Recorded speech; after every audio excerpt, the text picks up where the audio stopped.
কালো মূর্তি উঠছে পড়ছে শুচ্ছে বসছে, একেবারে অকারণ, ভারী অদ্ভুত। একই ব্যাপার, হাসি। লজ্জা নেই তোমাদের? হাসি নিয়ম মানো না তোমরা? হাসি হাসির তো একটা অর্থ আছে, কিন্তু তোমরা যা করছিলে তার অর্থ নেই যে। অর্থ? অর্থের কি দরকার? চাই নিয়ম, এটা বুঝতে পারো না? পাগল নাকি তোমরা? খাঁটি পাগল তো চেনা সহজ নয়, চিনলে কি করে? চাল চলন দেখে। কিরকম দেখলে?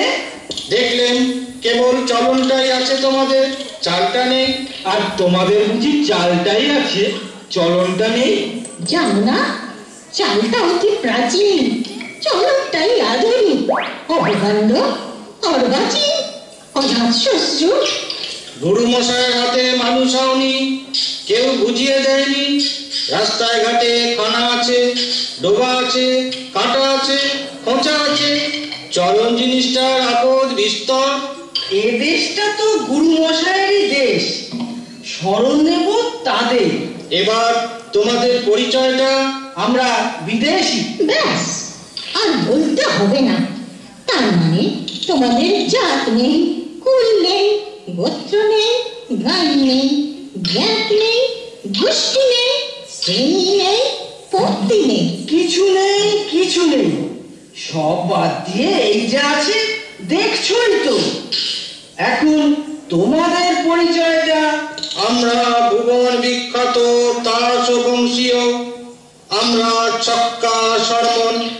আমরা পঞ্জাব ব্রাহ্মণ। ওই যারা সংকোচে দূরে দাঁড়িয়ে। কালো হানো ওই চিরি ঘোষ। আর রাঙা মতো এই দুরি দাস। তোমাদের উৎপত্তি কোথা থেকে? ব্রহ্মা হয়রান হয়ে পড়লেন সৃষ্টির কাজে, তখন বিকেল বেলাটায় প্রথম যে হাই তুললেন, পবিত্র সেই হাই থেকে আমাদের উদ্ভব। এই কারণে কোন কোন ম্লেচ্ছ ভাষায় আমাদের তাস বংশীয় না বলে হাই বংশীয় বলে। আশ্চর্য! শুভ বদলি লগ্নে পিতামহ চার মুখে একসঙ্গে তুললেন চর হয়। বাপরে, ফল হলো কি? বেরিয়ে পড়ল ফসফস করে ইস্কাবন, রুইতান, হরতান, চিলেতান। এরা সকলেই প্রণম্য, সকলেই কুলীন। কুলীন বই কি? মুখ্য কুলীন, মুখ থেকে উৎপত্তি। তাস বংশের আদি কবি ভগবান তাস রঙ্গনিধি দিনের চাঁদ প্রহর ঘুমিয়ে স্বপ্নের ঘরে প্রথম যে ছন্দ বানালেন, সেই ছন্দের মাত্রা গুনে গুনে আমাদের 37.5 রকমের পদ্ধতি উদ্ভব। অন্তত তার একটাও তো জানা চাই। আচ্ছা, তাহলে মুখ ফেরাও। কেন? নিয়ম। ভাই চক্কা, ঠুং মন্ত্র করে ওদের কানে একটা ফু দিয়ে দাও তো। কেন? নিয়ম।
আর সহ্য করতে পারছি না, মুখ ফেরাতে হলো।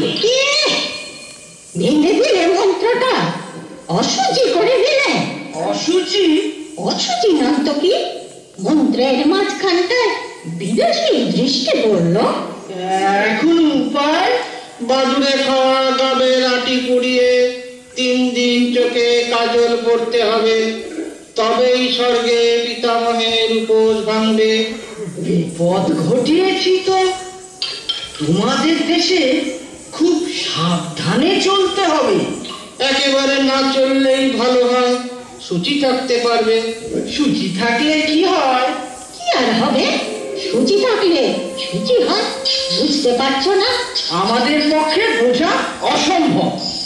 আচ্ছা, একটা কথা জিজ্ঞাসা করি, ওই পাড়ির ওপরে কি করছিলে দল বেঁধে? যুদ্ধ। তাকে বলে যুদ্ধ? নিশ্চয়, অতি বিশুদ্ধ নিয়মে, তা সুবংশোচিত আচার অনুসারে।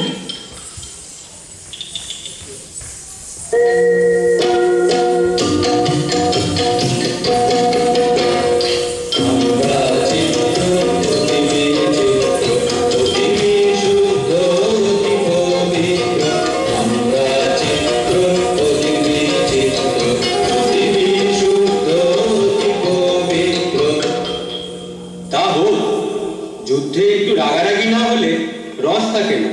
আমাদের রাগ রঙে।